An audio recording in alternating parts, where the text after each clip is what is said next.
ay may babatiin tayo dito at ang ating mga partners na tumutok sa ating umagang balitaan.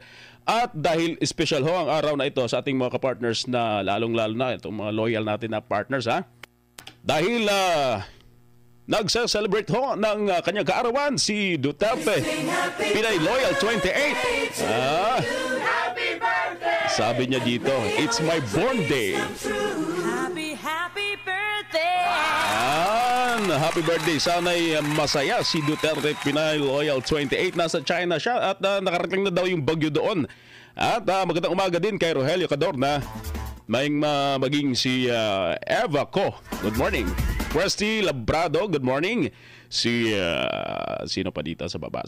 Si Lolita Pleno, magandang umaga. Si Pasita de Vera, magandang umaga. The Wanderer, good morning. AZS Patuinan, good morning. Si Lynn Marie, magandang umaga. Si Janina Brugal, good morning.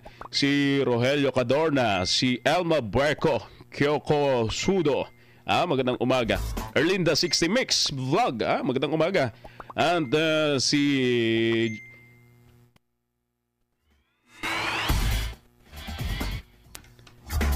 dito sa baba, si Helen, good morning. Si Yan, magandang umaga. Thank you daw mga ka-partners. Happy birthday ha.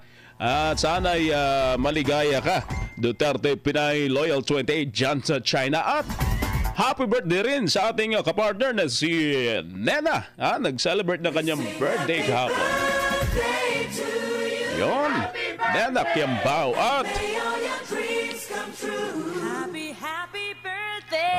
sa lahat ng mga nagsa-celebrate ng inyong mga birthday, happy birthday ho sa inyong lahat. At sa ngalan ho ng buong person ng DZAR 1026 SM Radio at ng aking kapartner, si Partner MJ Mondihar, maraming salamat sa iyong pagtutok at pagsubaybay. Ako ang inyong naging tagapagbalita. Ako si Verhil Parba. Para sa Diyos at sa Pilipinas nating mahal, susunod na ang programang Pulso ng Bayan kung saan